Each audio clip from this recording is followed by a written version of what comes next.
Chapitre 3, interpolation polynomiale. La première partie, évaluation d'un polynôme ici dérivé. Bon, soit un polynôme de degré n à coefficient réel s'écrit sous la forme a0x à la puissance n plus a1 xn moins 1 jusqu'à a plus a1. On se propose ici d'évaluer les valeurs de Pn de x en point de x égale à alpha.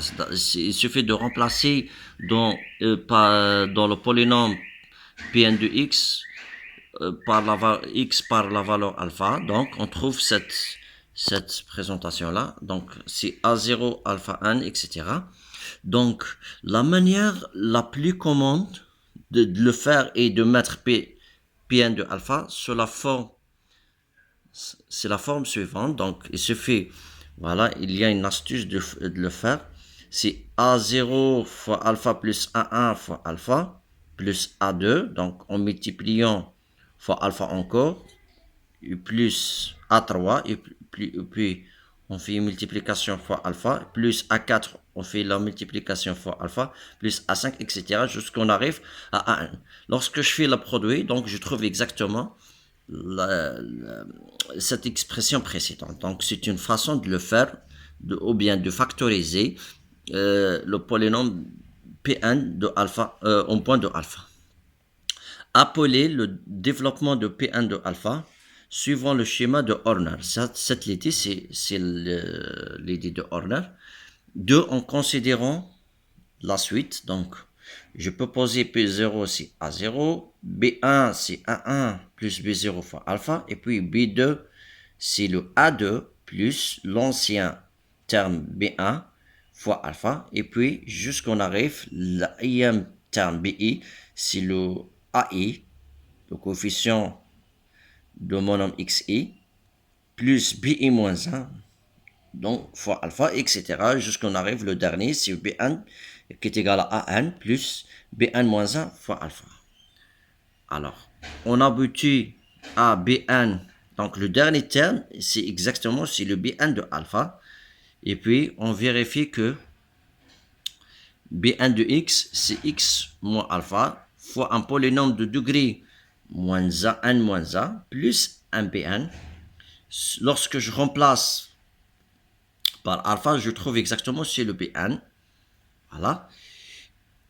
Ou qn-1, c'est un polynôme de degré n-1 qui s'écrit sous la forme suivante. C'est le b0 xn-1 plus b1 xn-2, etc. jusqu'à bn-1. Le problème. Chercher le dérivé km de ce polynôme en point de alpha. Alors, k allant de 1 qui est égal à 1, 2, donc c'est un entier naturel qui va de A jusqu'à 1.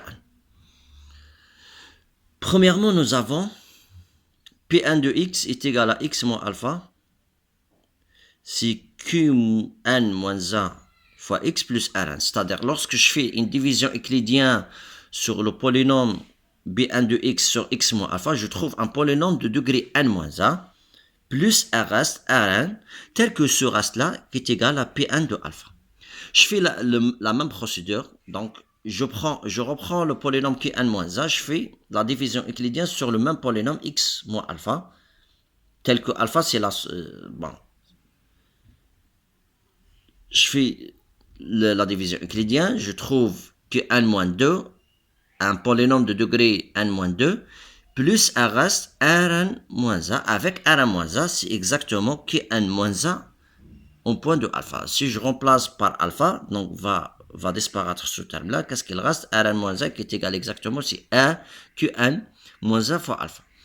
De même, jusqu'on arrive, le Qa, c'est Qx moins alpha fois Q0 de x plus R1. R1, c'est Q1 de alpha.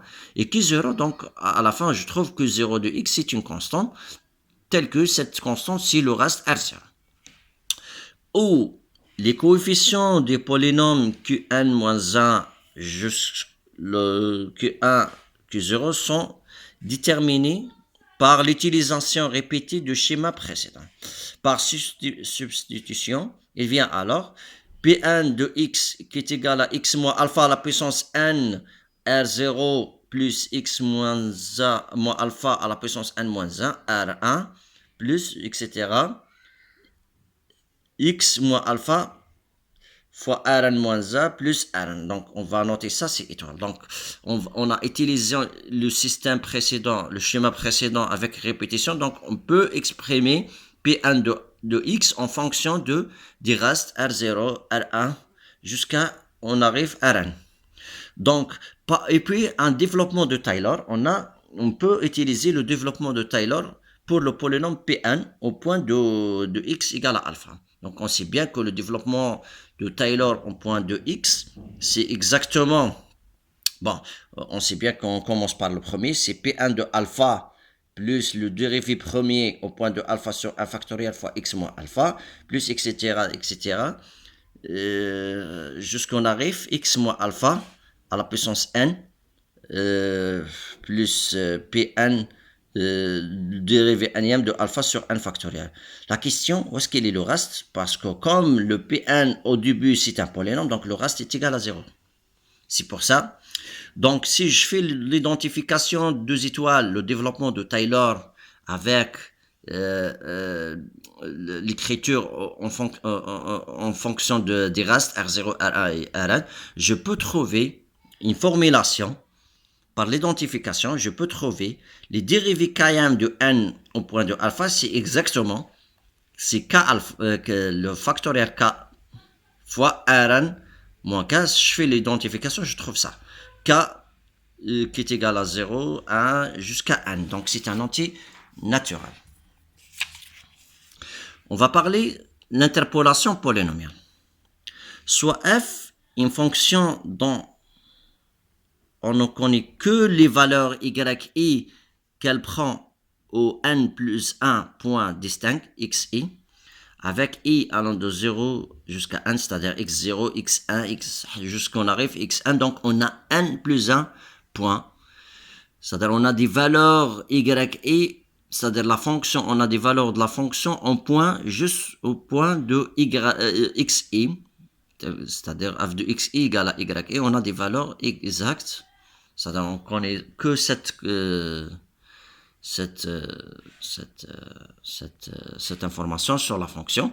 Le problème, déterminer un polynôme Pn de degré inférieur ou égal à n, vérifiant la chose suivante. Pn de xi égale à yi, qui est égal à f de xi.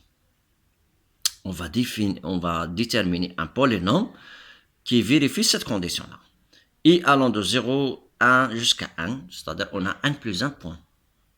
De manière à pouvoir estimer les valeurs f de x au moyen de Pn de x pour les valeurs de x telles que x est compris entre le minimum de xi et le maximum de xi, donc c'est un intervalle bien précisé, c'est-à-dire x ne va pas dépasser soit le minimum de xi ou bien le maximum de xi tel que i prend les valeurs 0 jusqu'à n. Donc, ce qui s'appelle interpoler la fonction f par le polynôme Pn au point de x0, x1 jusqu'à xn. Donc, on va définir un polynôme, ce qu'on appelle un polynôme d'interpolation. Ce polynôme s'appelle polynôme d'interpolation de f au point de x0, x1 jusqu'à xn. Les questions, un tel polynôme existe-t-il? S'il existe, est-ce qu'il est unique? La façon de construction, la réponse oui, il existe. Est-il unique? En effet, bon, on va utiliser cette technique-là. Soit A0, A1 jusqu'à A1, des coefficients d'un tel polynôme. S'il existe, on a alors cette formulation. Donc ce polynôme s'écrit sous la forme suivante, A0, x1 plus A1, xn moins 1 jusqu'à an moins x plus an. Alors, de fait que Pn de xi, bien sûr, reste valable, si je remplace en point de xi, je trouve si yi, les coefficients de A0, A1 et An vérifient le système suivant. Alors, si je remplace, bon, on sait bien, je vous rappelle, le Bn de x, c'est A0xn plus A1xn moins A jusqu'à A1x plus A1 moins A de x plus A1. Donc, ce je remplace par x0, on trouve la première équation, donc, qui est égale à y0.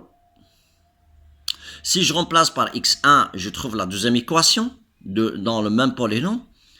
Si je remplace par x2, je trouve l'équation de A0 x2 à la puissance n plus A1 x sur 1 à la puissance x2 à la puissance n moins 1 jusqu'on arrive à n qui est égal à y2. De même jusqu'on arrive, si je remplace par n, je trouve la nème équation. Donc on a en tout un système linéaire. On peut donc calculer le déterminant de ce système-là. Le déterminant de ce système-là, on voit bien que la première ligne, que les puissances de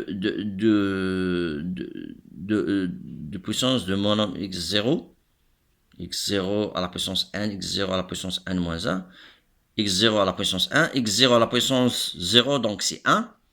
De même, pour la deuxième équation, jusqu'on arrive à la nème équation, donc on a un déterminant. Pour calculer le déterminant, c'est facile, il suffit de poser des signes alternatifs, donc c'est plus, moins, plus, etc. Puis je cherche les lignes ou les colonnes qui contiennent moins de calcul. Le déterminant delta est appelé déterminant de Van der Monde. Il est non nul car les xi sont distincts, bien sûr. Au départ, les xi sont différents et allant de 0 jusqu'à 1. Et on déduit que le polynôme d'interpolation existe et est unique. Chargeons-nous dans ce qui suit de construire un polynôme d'interpolation.